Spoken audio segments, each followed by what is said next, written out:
Okay, let's dive in. We are heading way up north today into the frozen frontier of modern air power, Alaska. Right. When you think about U.S. defense up there, you probably picture, high-speed jets, F-22s intercepting things, stealth. And that's definitely part of it. Absolutely. But what our sources are showing us today is, well, it's a much more complex picture.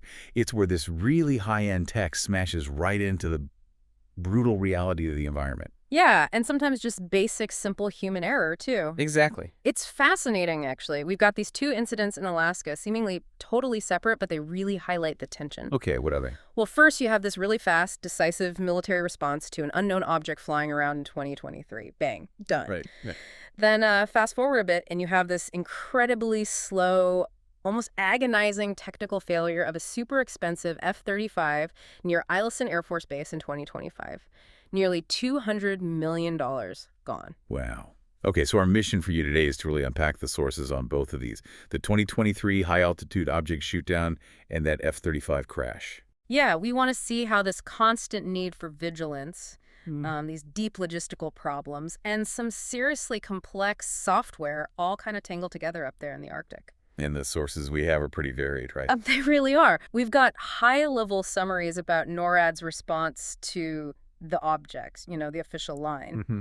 And then we have the Accident Investigation Board report on the F-35. I mean, that thing is incredibly detailed. It reads almost like a forensic breakdown of a tragedy, pinpointing the failure right down to the molecule almost. Okay, let's start with the first one then. That immediate threat, the object, back in 2023. This popped up just after that huge Chinese spy balloon incident, didn't it? Yeah, barely a week later. So you can imagine the military across North America was on super high alert.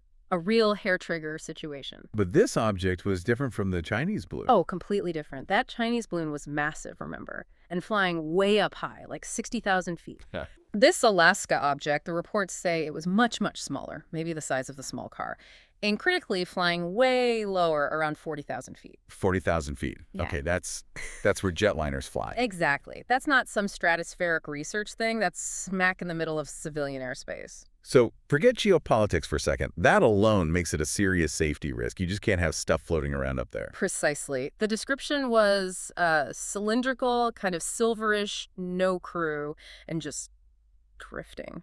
Really slow, maybe 20 to 40 miles per hour. So slow. When did they spot it? Late on February 9th.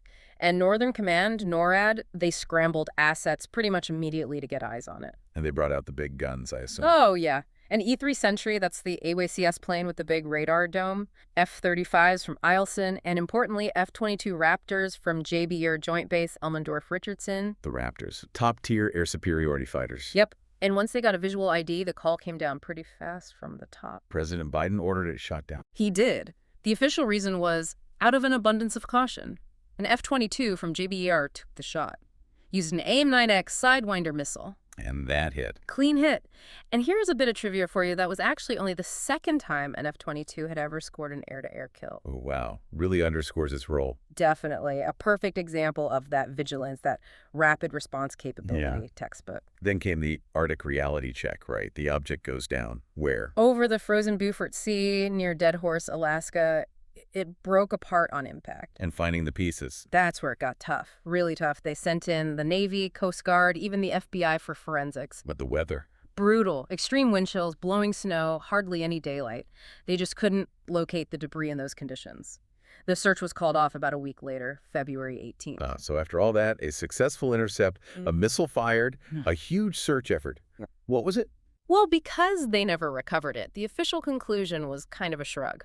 The White House said it was most likely linked to commercial or research groups, basically probably just a balloon, totally benign. So we might have used a multi-million-dollar missile on someone's weather experiment. Seems like it. Better safe than sorry, I guess. But it cost a lot. And that whole response capability, Yeah. it hinges on having the assets right there in Alaska.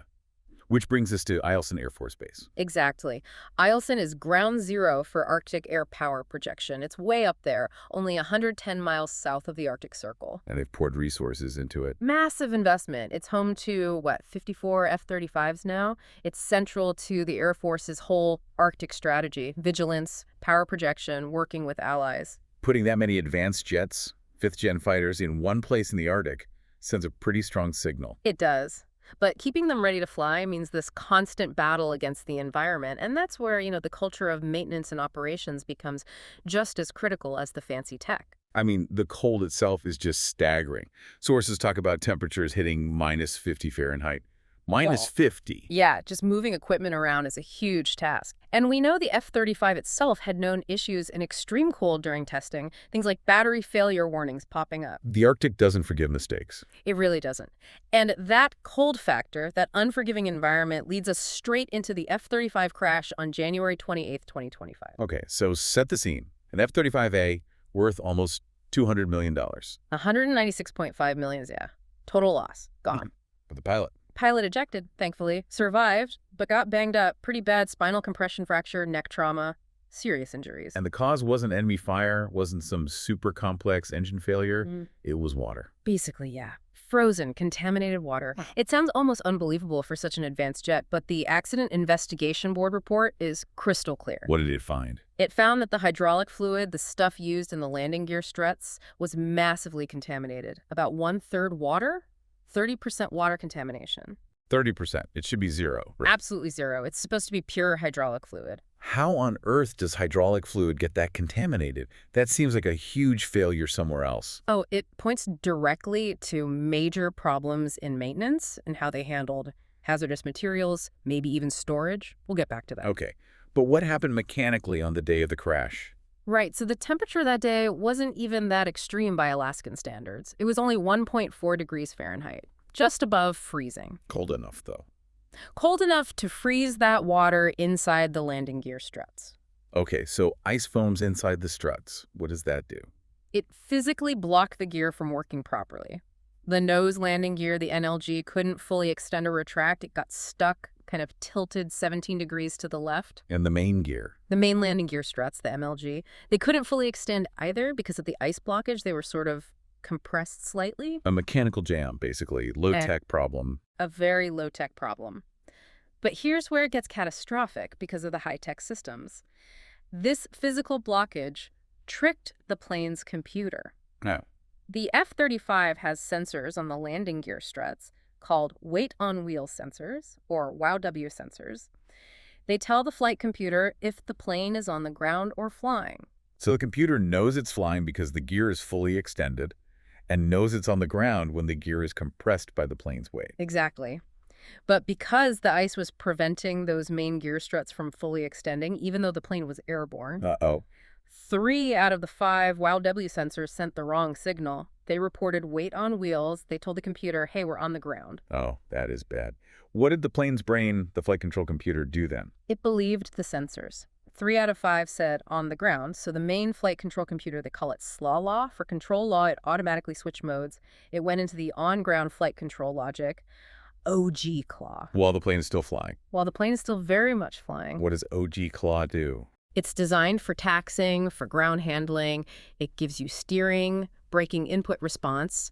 It does not provide aerodynamic control needed for flight. So the pilot lost control. Completely. Instantly. The moment OGC law engaged, the aircraft became uncontrollable in the air. The software basically locked the pilot out because it thought it was safely parked. The automation, designed for safety, created the disaster because of bad sensor data from simple ice. Precisely. The system trusted the faulty sensor data over the reality of flight. The jet was doomed at that point. But it didn't crash immediately. The pilot was up there for a while. This is the really harrowing part. The sources say the pilot was airborne, fighting this, for 50 minutes. 50 minutes? What was happening? He was on a conference call. The Air Force has this program, Conference Hotel, for real-time troubleshooting. He was talking to Lockheed Martin engineers, trying to figure out what was wrong and how to fix it. Wow. Imagine that call. Flying a plane that's actively trying to fall out of the sky while you're on the phone with tech support. The stress must have been unimaginable. And the fact it took 50 minutes tells you just how complex and maybe inaccessible these core flight control systems are. They couldn't just flip a switch. Did they try anything during that call? They did. They decided to try 2 touch-and-go landings. The idea was maybe bumping the runway would physically jar the gear loose, reset the sensors. Did it work? No. The first attempt didn't fix it, and the second attempt actually made things worse. It further impacted the main gear sensors, likely confirming the on-ground state, and that's when the system probably locked into OGC law for good. A tragic sequence of events. Absolutely. And the investigation didn't just blame the ice. It did point to contributing factors like some of the crew's decisions during that long troubleshooting call, particularly trying that risky second touch and go. But the root cause was the ice caused by the contamination. Right. And the report hammered the logistical side. It explicitly mentioned a lack of oversight for the hazardous materials program, basically not following the rules for handling and servicing hydraulic fluid. So how did the water get in there? Where did the bad fluid come from? The investigation suspected it might have originated during a temporary deployment, possibly at Kadena Air Base in Japan. Maybe the drums of fluid were stored improperly, got contaminated with water, and then shipped and eventually used months later at Alaskan without proper checks. A failure that traveled across the globe. It's a massive lesson in just how critical basic procedures and supply chain integrity are. Simply keeping water out of the hydraulic fluid. That basic failure ultimately defeated a $196.5 million aircraft. So let's pull back. We had these two very different Alaskan incidents. The F-22 shootdown, fast, decisive, kinetic.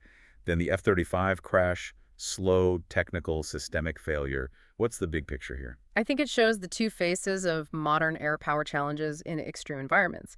The F-22 showed, yes, we can react instantly to a perceived external threat. High readiness. But the F-35 incident reveals the internal fragility that can undermine all that readiness. The biggest enemy wasn't out there. It was inside the system, contaminated fluid, freezing temperatures, and software logic that couldn't handle the unexpected. It really puts a spotlight on automation, doesn't it?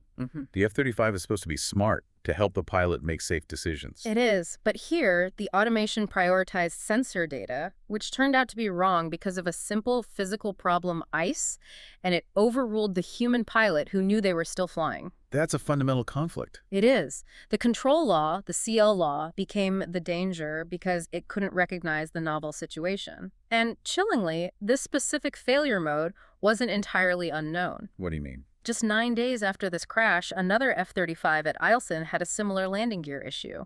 Fortunately, they managed to land it safely that time. So the pathway, the potential for this kind of gear sensor software problem was kind of understood. It seems the specific danger of the OGC law engagement in flight wasn't fully appreciated until the tragic crash. But the underlying gear vulnerability in the cold was perhaps known. And this lesson about maintenance, about handling fluids, about trusting automation, it's not just for the U.S. Air Force. Absolutely not. Think about other countries buying the F-35, especially those operating in cold climates. Yeah. Canada, Finland. They're relying on this jet. They need rock-solid procedures to avoid this kind of disaster. It's a global lesson learned the hard way. So wrapping this up, this deep dive really shows the complexity. You've got the high-stakes geopolitical game in the Arctic, the need for instant response demonstrated by the F-22. Right. But then you have this incredibly expensive $196.5 million lesson from the F-35, that the most sophisticated tech can be brought down by something as basic as dirty fluid and ice, especially when combined with complex software that maybe doesn't handle unexpected inputs well. It leaves us with a really critical question, doesn't it? As we rely more and more on automation in these incredibly advanced weapon systems, where the machine can literally take control based on sensor readings. Yeah. How do we build these systems? How do we balance the speed and efficiency of that automation, which is often necessary, with the absolute need for a human pilot to be able to say, no, you're wrong, and take back control instantly, especially when facing something messy, unexpected, and potentially fatal like this? That's the multi-billion-dollar question right there. How much control do we give the machine, and how do we ensure the human is always truly in command when things go sideways? Something for you to think about, the balance between algorithms and airmanship in the future of defense.